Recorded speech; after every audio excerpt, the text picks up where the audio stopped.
lumabas na. O ito, ayan. Ayan. Ito. Ay, ang laki.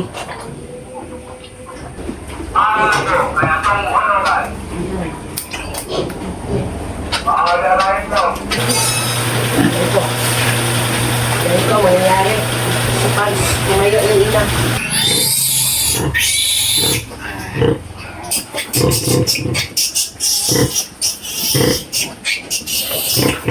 Ayan, walang dugo, diba?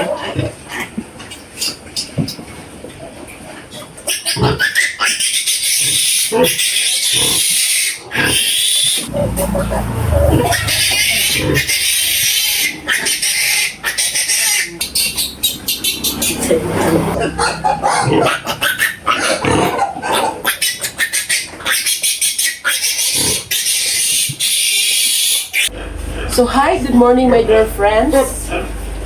So, nandito tayo sa kulungan or sa babuyan ng aking mother-in-law na si Mama S, kung saan tayo ang magpapaanak kay Rika. So, ito si Rika.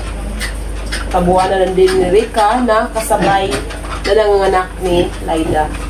So, kung napapansin nyo, kaninang madaling araw, nanganganak si Laida. So, natapos siya hanggang 9 a.m.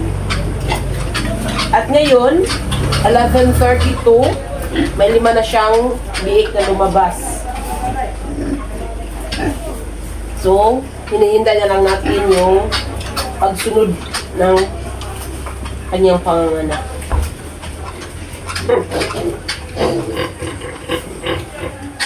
So, medyo na-practice ako sa pagiging isang midwife sa baboy. Dito sa kay Mama S na mga baboy or mga inahin. Dito ako na-practice na magpaanak ng mga inahin. So, ganito yung inahin kapag mga anak manginginig. Buti na lang ay mabait ito na inahin. Hindi masyadong masungit kapag hinahawakan.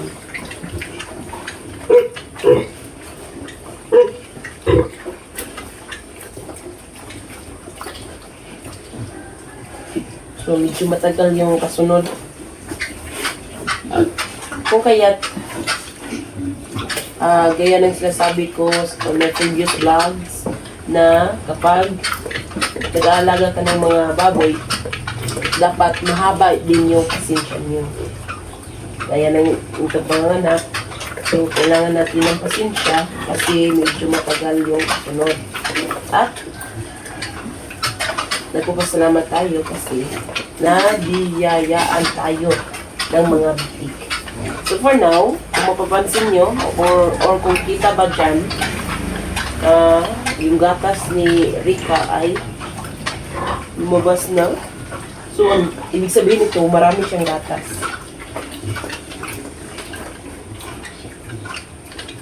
So, today is January 18, Sunday. So, it's church day. Naka-outfit pang church. Kaso, kailangan namin masikaso itong panganak. Kasi kapag walang nagbabantay sa panganak ng inyong mga inahin, baka masira or baka mamatay yung mga biik. Kaya kailangan talagang may isang taong mag-aabang sa panganak ng mga inahin. At kailangan din itong bantayan sa pagpapadidi para hindi maapakan, na hindi madiinan ng inahin, baka maapakan, kawawang biik. So, kailangan ding bantayan. So, 3 to 5 days, kung magiging healthy lang yung mga biik, pwede na silang iwan na hindi, na nakabukas na yung kulungan ng mga biik or cage. So, dito tinatawag itong kuna, bali cage ng mga biik. Dito sa amin, nasanay na kami na hindi kami nag-gloves habang nagpapaanak ng mga inahin. So, walang ginamit. Kasi, mas kapante kami na hawak namin sa aming mga kamay. Though, may mga siguro pupunta sa atin na hindi tayo nag-gloves. Pero para sa amin, okay lang naman sa amin na ganito lang, walang gloves. Pero sa iba, kung sa inyo ay kailangan talaga mo gloves, so pwede naman. Nasa inyo din yan mga greeners or my dear friends, kung mag-gloves ba kayo o hindi. So, pasintabi sa mga kumakain ngayon dahil makita nyo, nagdudugo. So, ganyan talaga yung panganak. Pareho din yun sa tao na yung lumabas ay dugo. Either tubig o dugo. So, dito sa inahin ay dugo. So, hindi mawawala na may lalabas na dugo. Kasi magpapalabas nga ng biig.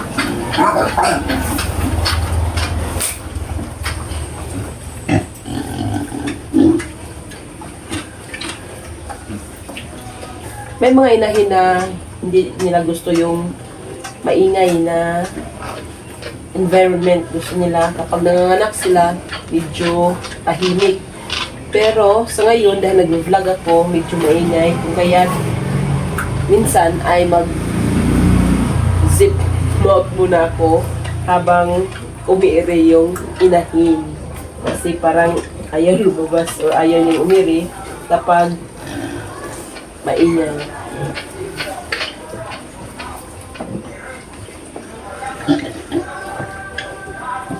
So, kung narinig nyo ngayon yung maawit, so, sa charts yun.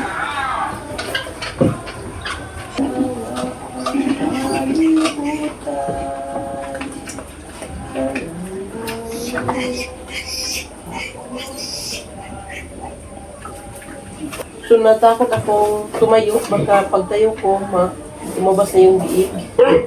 So, ito posisyon talaga yung ating nagawa ngayon. Dahil, baka pagtayo ko, uy, lumabas na. O, ganito. Ayan, lumabas na. Ayan. Ito. Ay, ang laki.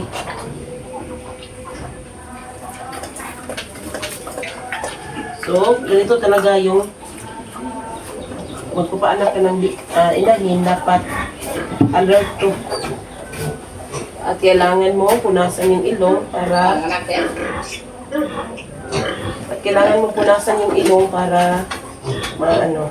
para makahinga.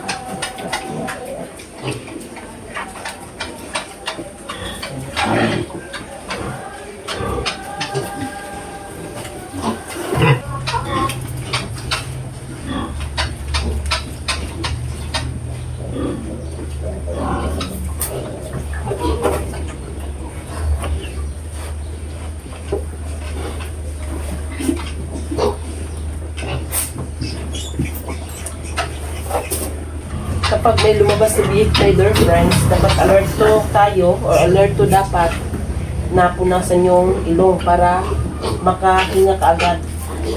Kasi may mga chances na kapag hindi tayo alerto sa pagpunas ng kanong ilong, baka hindi makahinga, baka ma-damage. So, may kalapit pa rin na babuyan. Nakakain o naglilinis na yung kanilang babuyan.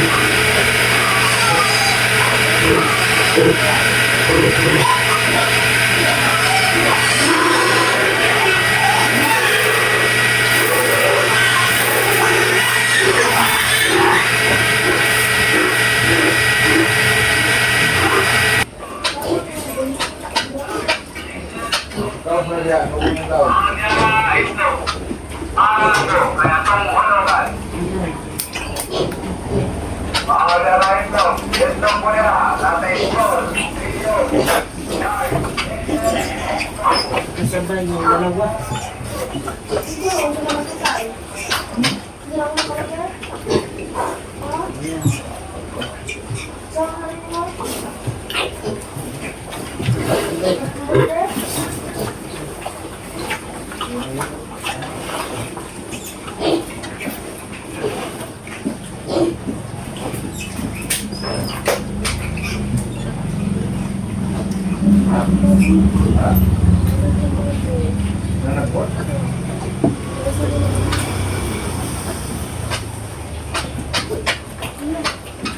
Dagan, Day? Ha? Dagan? Wala. Ito. Ito. Walo. Wala na pa eh.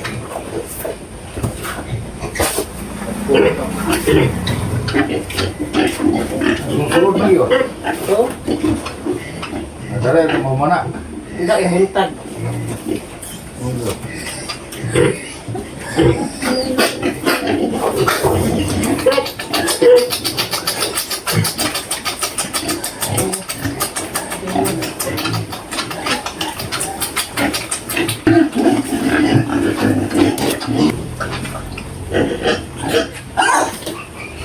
Bukat ka.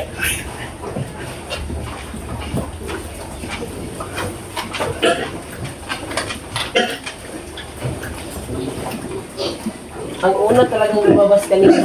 So, ganito kaliit. So, ayan ah. Ganito kaliit yung unang lumabas kanina. Siguro ito yung pinakamaliit.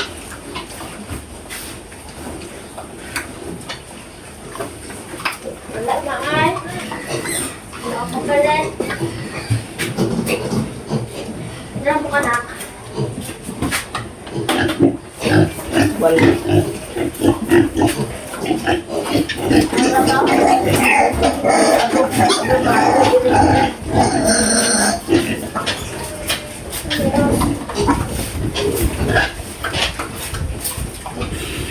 Kung gagmay na ha. Humuli sana. Ito na wala yung mula.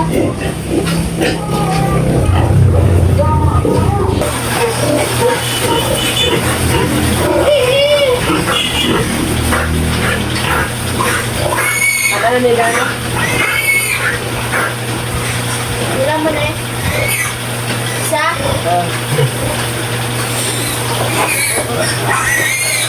Akala niya papakainin siya, pero hindi. Hindi yan. Dali anak. Arang hindi siya mag-anak. Ano ba? Tapos, tingnan mo. Ha? Ito, nakakaon mo eh. Ito. Ito, mangyayari. Kapag tumayo yung ina.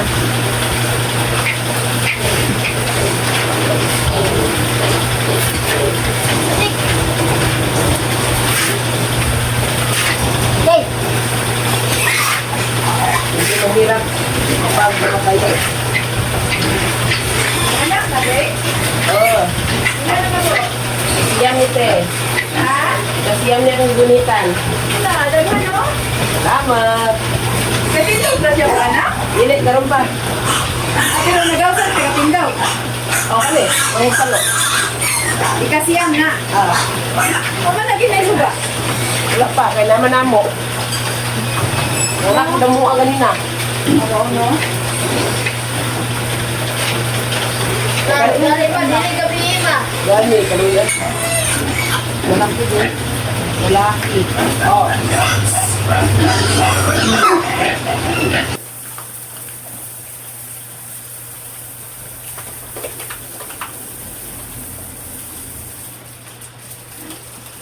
Saan ka ba tayo na? Ha? Sarot?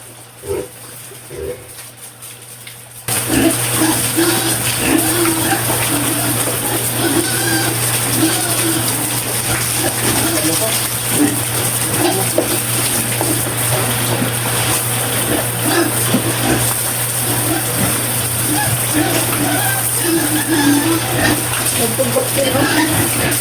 May tumawa. Nagmay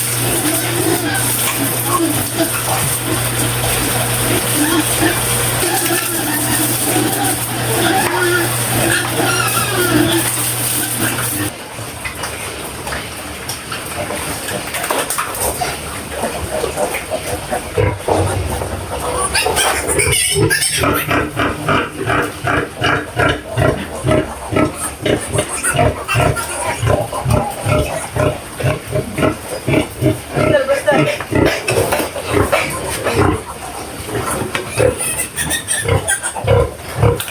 Kailangan natin piliin.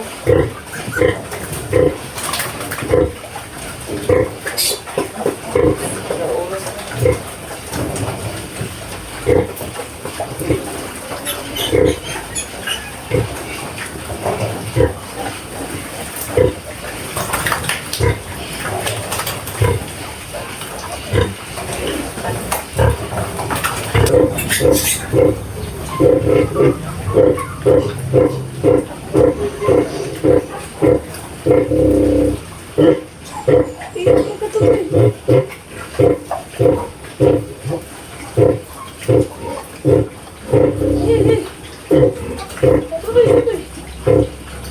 Ayan, hanap pa rin ng ibang idik.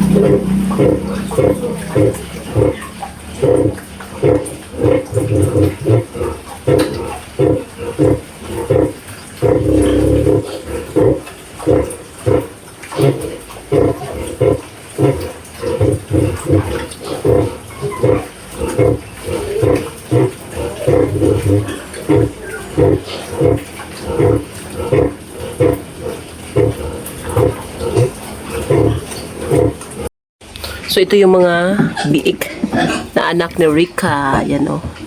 Kung kita nyo yung maliit. So ayan, nagpalit na ako ng damit kasi natapos ng mga anak si Rika. Yes, lumabas na yung placenta at saka inilagay ko na doon sa may supot para ilibing. So, thank you so much, Lord God, for the 11 piglets. Kagaya ni Laida, 11 din na piglets yung kanyang mga biik or yung kanyang mga anak. So, ganito talaga ang mangyayari. Akala ko kay Laida lang yun nangyari na ganito, manginginig pagkatapos mga anak. So, ayan si Rika. So, natapos yung mga anak ng 127. So, nanganak siya mga 11:30 na yata yun. So, thank you so much kasi hindi siya nanganak ng gabi. So, kadalasan kasi kapag nanganak itong si Rika ay gabi. Buti na lang ay umaga siya or tanghali siya na nanganak. So, thank you so much, Lord God, for the 11 piglets. Ayan, yung 11 piglets natin. So, wala pang ilaw ang mga anak ni Rika dahil yung bumbilya ay ginamit namin para sa anak ni Laida or sa mga biik ni Laida. So, bibili kami mamaya para sa kay Rika. So, ayan. Ang lilikot ng mga biik. So, naghanap sila ng ilaw para mainitan sila. Kaso, ginamit ka namin kung kaya't manatili muna sila dyan na walang ilaw. Ayan, after mga nak at lumabas yung placenta ni Rika. So, ito yung nangyayari. So, natural lang pala ito, my dear friends, na medyo manginginig sila. So, ayan o, yung nginig nila dahil siguro yan sa sakit na kanilang nadarama kanina kasi nga 11 piglets. Huwag lang kayong mag-alala kapag nagkaroon na kayo ng mga inahin na kapag mga anak ay magiging ganito yung mangyayari kasi natural lang daw yan kapag bagong panganak manginginig talaga dahil sa sakit ng kanilang nadarama kanina pag palabas ng kanilang mga biik. So, kapag baguhan lang kayo sa pag-aalaga ng mga sows or female pigs, natural lang pala ito, my dear friends, na manginginig yung mga inahin pagkatapos mga anak or mailabas yung placenta. So, nanginginig siguro yan. Siguro kasi first time ko ding maranasan ito. So, ibabahagi ko na lang sa inyo yung naging karanasan ko as first timer raising sow pigs. So, natural lang daw yan na manginginig sila sapagkat sa sakit na nadarama nila nung pagpalabas ng kanilang mga biik. Walang dapat na ipag-alala dahil natural lang din yan, my dear friends. So, sa mga sumubok dyan or sa mga gustong sumubok, huwag kayong matakot. Hindi nyo mararanasan kung hindi nyo simulan. Kaya, inganyo ko sa inyo na sana ay mag-start na din kayong mag-alaga ng mga sow pigs dahil ang saya pala kapag maraming biik ang lumabas. Nakakasaya, nakakatuwa, basta hindi ma-explain. So, lahat ng ito ay hindi naman natin hawak lahat ng mapangyayari natin sa buhay, pero lahat ng ito ay pagpasa Diyos natin kapag sigad na ang magtatrabaho. Amazing talaga. So, thank you so much, Lord. Thank you so much. 2 inahin, 11 piglets, si Rika at saka si Laida. So, nakakatuwa, di ba? Pero, may pero, kapag nag-aalaga kayo ng mga inahin, so, dapat habaan nyo yung pasensya nyo. Kasi, kailangan yung pasensya nyo mahaba sapagkat sa pagsisimula pa lang na gusto nyong magkaroon ng inahin. So, example, kung mag-i-start tayo sa biik. So, pambiik, hanggang siya ay mabarakuhan or ma-AI, so nasa 6 to 7 months yung aming mga sow na bago sila pina-AI. So, dapat mahaba yung pasensya nyo. So, after 6 months, so, nabarakuhan na. After mabarakuhan or ma-AI, ay mag-aantay kayo ng 3 months. So, mag-aantay kayo ng 114 to 115 days. So, mga anak na sila. Either plus 2 or minus 2. So, yan yung kadalasang nangyayari. So, ma-share ko lang sa inyo ngayon, my dear friends. Diba, naikwento ko sa inyo or nasabi ko sa inyo na January 20 yung June ni Laida. Pero, lumabas or nanganak siya January 18 ngayon, Sunday. So, January 18 siya nanganak. So, ibig sabihin yan, minus 2. Samantalang itong si Rika, ang June niya talaga is 16. Pero nanganak siya 18, so plus 2. So, ganyan yung kadalasang mangyayari. So, for now, dahil natapos ng mga anak si Rika, mabubutol na tayo ng buntot ng mga biik. So, ipapakita namin sa inyo, kasama yung aking asawa. Yes, partner sa buhay. Partner din sa pag-aalaga ng mga inahin. So, magpuputol tayo ng mga buntot ng mga biik. So, may bahay ko sa inyo na ang gamit namin ngayon ay kandila. Yes, kandila. So, ipapakita namin sa inyo kung ano yung proseso na aming ginawa para may idea din kayo. Baka gusto nyo ring sumubok na magkaroon or magsimulang mag-alaga ng mga inahin. So, papakita ko sa inyo. Tara, let's go! Ganito daw yung gawin namin. First time namin gumawa nito. Sa mahangin. Ito daw. Pinapainit yung kutsara.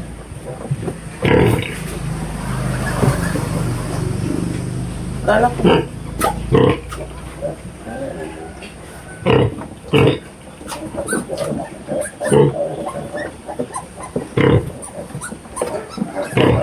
Magdaw na.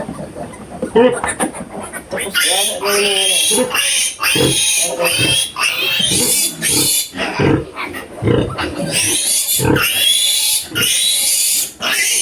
Ano na yun siya?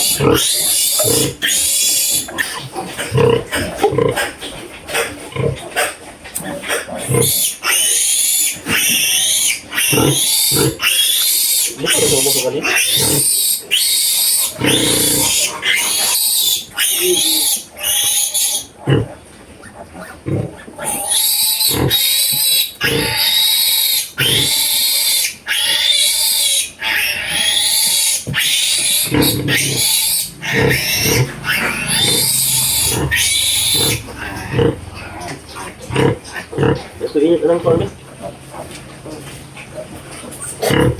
Wala ko pastilla.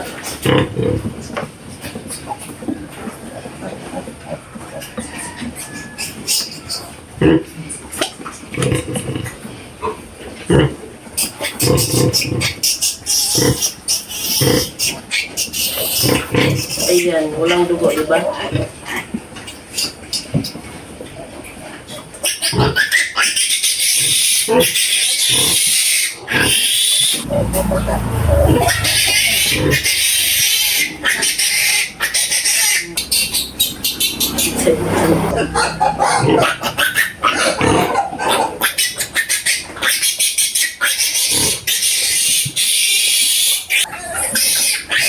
Kawawa.